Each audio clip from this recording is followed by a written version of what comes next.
people are like, these look like worms. And that's not necessarily what I'm going for. I don't even know how it's supposed to be moving. I only know it when I'm creating it. Were you surprised when you came in and saw who you were paired with? I was. Me too. I really was. Welcome, everyone, to Painting and Fine Arts. Perhaps, Erika, you can present the work in word terms to us. Sure. So in the show, I have some paintings that I made throughout the pandemic. In my kind of normal time practice, I'm a large-scale site-specific installation artist. And so, when the pandemic hit, I just feel as an artist, I needed to keep making, that creative process is something that, feeds me and makes me, kind of feel who I am. So I knew I wanted to continue making some work. So I started making paintings on just some of the acetate, and then I also started making some of the pieces that are on panel. And so it's acrylic paint. I'm very interested in exploring numbers and how their numbers are kind of infused throughout nature and throughout different religions and cultures. I base a lot of my work on illusion and the idea that the paintings are going into the physical space kind of beyond the walls. And then, there are these kind of mystical elements that are existing in that space. And then there's three-dimensional elements that actually come out into the physical space of the gallery. And so for me, I think of the gallery walls as this threshold between different states of existence, kind of looking at, who or, do we even exist before we're born? Who are we? Do we emerge into this space? And then asking those questions of, well, what happens to us then when we die? Are we just dead and gone? Or do we then, transform into something else and manifest somewhere else that we can't even kind of comprehend? And then for me, there's always the kind of organic tendril. I call them tendrils. Some people are like, these look like worms. And that's not necessarily what I'm going for, but it's more just about the fluidity and the movement. And so that part of the work to me is, it is about movement. It's about fluidity and kind of flow and also a mental state overall. And in that regard, I do see a commonality with Farzad's work, the fluidity and the flow. Farzad, can you tell me a little bit about your process and how you create these, I don't know if you call them tapestries, your work is on cloth? I don't have a specific, let's say, set of rules in terms of creating a painting. As I'm going through life, as my experience of life changes, my work also changes. So I'm very much informed by everything else that is happening around me.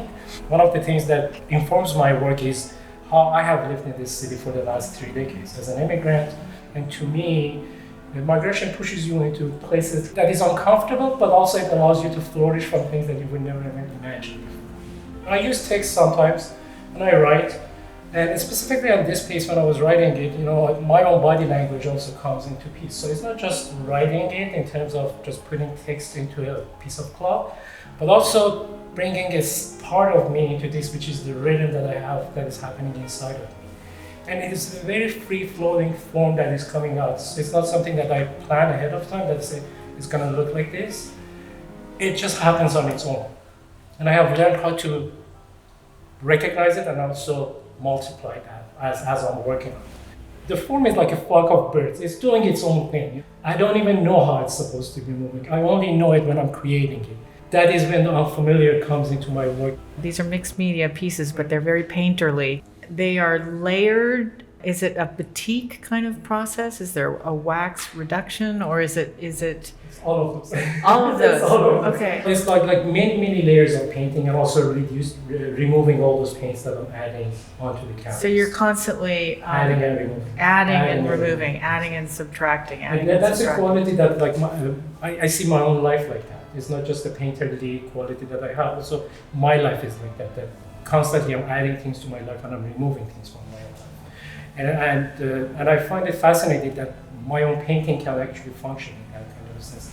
You're both creating work during this period of time of extreme human isolation. Was that specific in the work, Erika? Well, I do have one piece in the show that deals specifically with the pandemic. It's based on the number 4. I have 4 people in my family, and so that was kind of that safer space. And then outside of that, there's kind of this, I view it as an ominous swirl kind of lacing its way towards us, which to me felt like that idea of kind of safety versus danger, and being in this nest with these 3 other people for a very long time, which, had its good and its bad sides of that equation, but then there was this kind of outside threat, and it was this space of unknown, but trying to just feel secure and safe within that bubble, of our own home.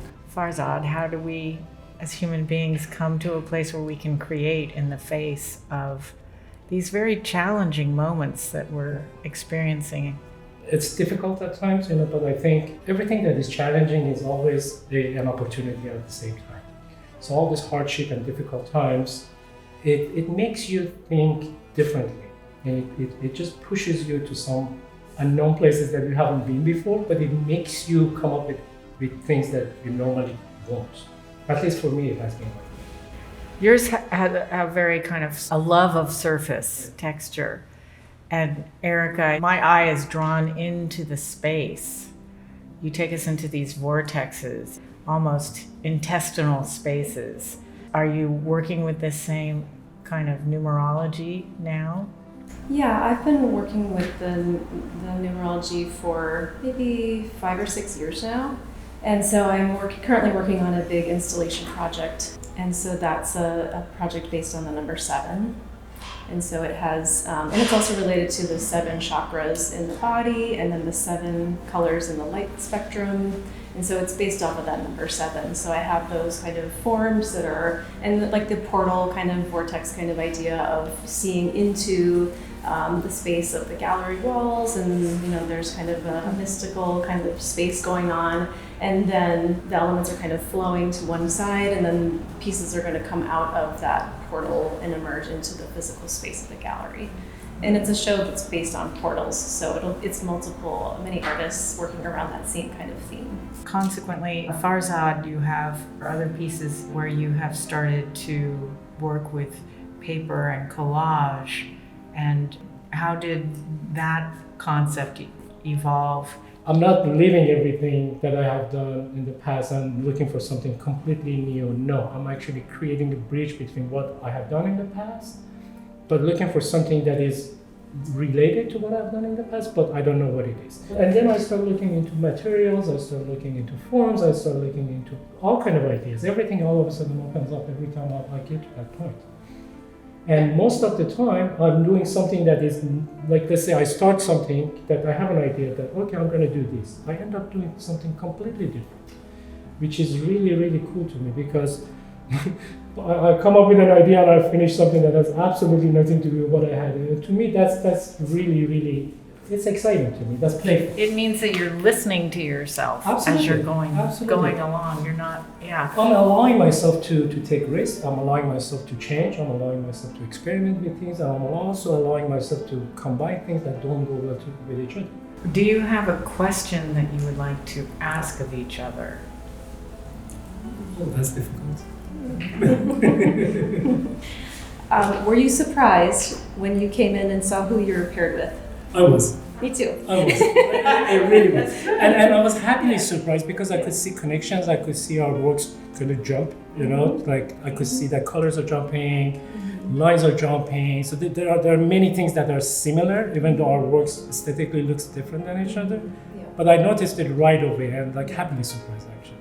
Absolutely. Yeah, me too. And then we talked about how we looked each other up online, of course, right? And we're reading each other's statements and things. And, we have that similarity of, and like so many artists, that your work is personal in nature, and it's like a cathartic kind of process to be making the work. And I definitely got that sense from your, absolutely. From your work. Mm-hmm. Absolutely. Yeah. Also, the search for the unknown that you have is so fascinating to me, because that's something I deal with almost daily basis, and it's a key factor for me. That it's one of the, and the good thing about it is that we never get to it, so there's no ending to this. Yeah. But it's the journey that allows us to explore different sides of ourselves, different facets of us, how we are.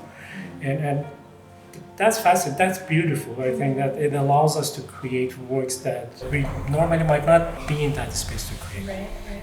Well, I want to thank you both for this really beautiful conversation, and I hope everyone can make it in person to Tufenkian Fine Arts or check out the website to see the works we're discussing today.